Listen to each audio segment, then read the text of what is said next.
English story, The Three Little Pigs.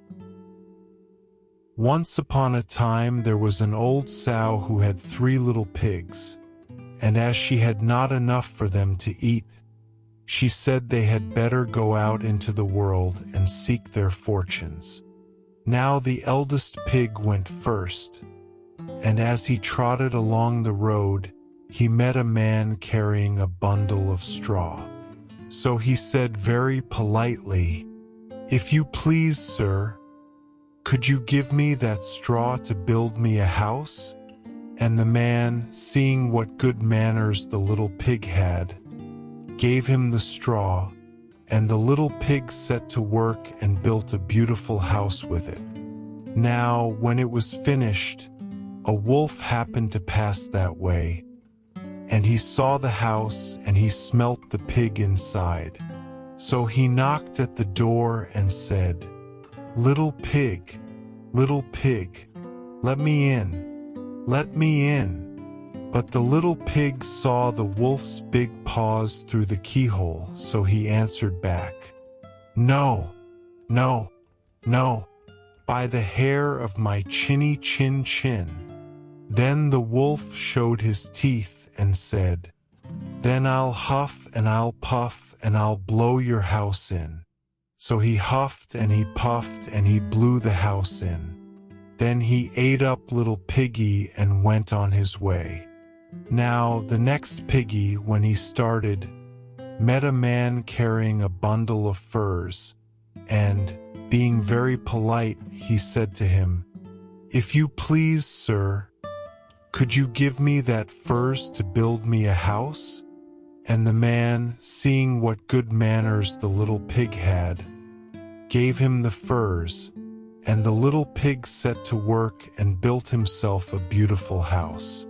Now it so happened that when the house was finished, the wolf passed that way, and he saw the house and he smelt the pig inside. So he knocked at the door and said, little pig,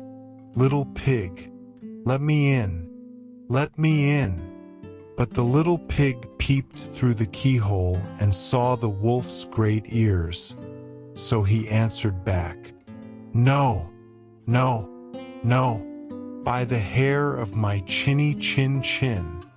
Then the wolf showed his teeth and said, "Then I'll huff and I'll puff and I'll blow your house in."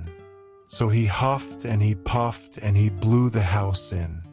Then he ate up little piggy and went on his way. Now the third little piggy, when he started, met a man carrying a load of bricks, and, being very polite, he said, "If you please, sir, could you give me those bricks to build me a house?" And the man, seeing that he had been well brought up, gave him the bricks, and the little pig set to work and built himself a beautiful house. And once again it happened that when it was finished, the wolf chanced to come that way, and he saw the house and he smelt the pig inside. So he knocked at the door and said, little pig, let me in, let me in." But the little pig peeped through the keyhole and saw the wolf's great eyes. So he answered, "No, no, no, by the hair of my chinny chin. Then I'll huff and I'll puff and I'll blow your house in," says the wolf, showing his teeth. Well, he huffed and he puffed and he huffed, and he huffed and he puffed, but he could not blow the house down. At last he was so out of breath that he couldn't huff and he couldn't puff anymore. So he thought a bit.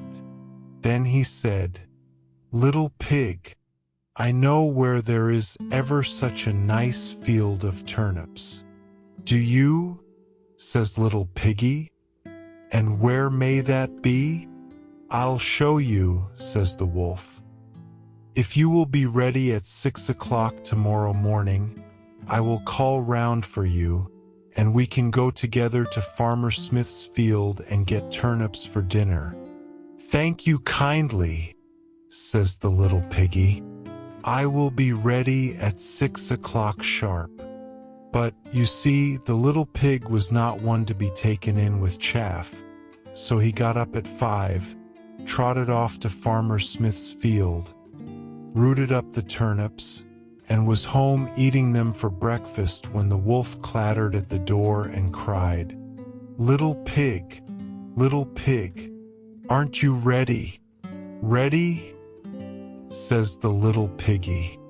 "Why, what a sluggard you are.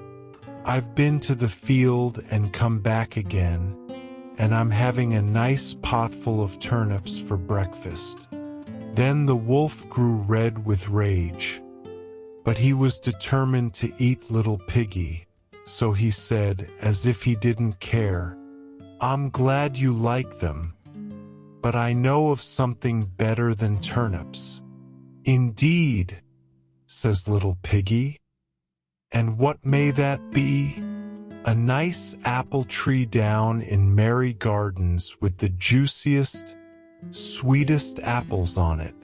So if you will be ready at 5 o'clock tomorrow morning, I will come round for you and we can get the apples together."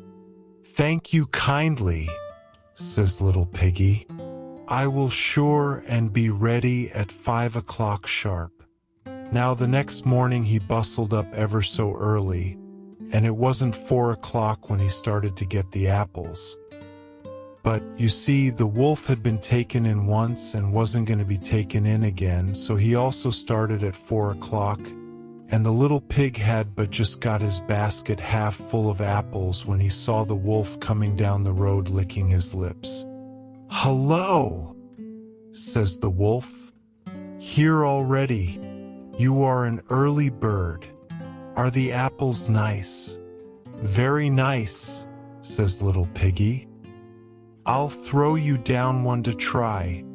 And he threw it so far away that when the wolf had gone to pick it up, the little pig was able to jump down with his basket and run home. Well, the wolf was fair angry, but he went next day to the little piggy's house and called through the door, as mild as milk, little pig, you are so clever, I should like to give you a fairing. So if you will come with me to the fair this afternoon, you shall have one." "Thank you kindly," says little piggy. "What time shall we start?" "At 3 o'clock sharp," says the wolf. "So be sure to be ready." "I'll be ready before 3, sniggered the little piggy. And he started early in the morning and went to the fair, and rode in a swing, and enjoyed himself ever so much, and bought himself a butter churn as a fairing, and trotted away towards home long before 3 o'clock. But just as he got to the top of the hill, what should he see but the wolf coming up it, all panting and red with rage. Well, there was no place to hide in but the butter churn. So he crept into it, and was just pulling down the cover when the churn started to roll down the hill. Bumpity, bumpity, bump. Of course Piggy, inside, began to squeal, and when the wolf heard the noise and saw the butter churn rolling down on top of him, bumpity, bumpity, bump. He was so frightened that he turned tail and ran away, but he was still determined to get the little pig for his dinner. So he went next day to the house and told the little pig how sorry he was not to have been able to keep his promise of going to the fair, because of an awful, dreadful, terrible thing that had rushed at him, making a fearsome noise. "Dear me," says the little piggy, "that must have been me. I hid inside the butter churn when I saw you coming, and it started to roll. I am sorry I frightened you, but this was too much." The wolf danced about with rage and swore he would come down the chimney and eat up the little pig for his supper. But while he was climbing on to the roof, the little pig made up a blazing fire and put on a big pot full of water to boil. Then, just as the wolf was coming down the chimney, the little piggy off with the lid, and plump, in fell the wolf into the scalding water. So the little piggy put on the cover again, boiled the wolf up, and ate him for supper.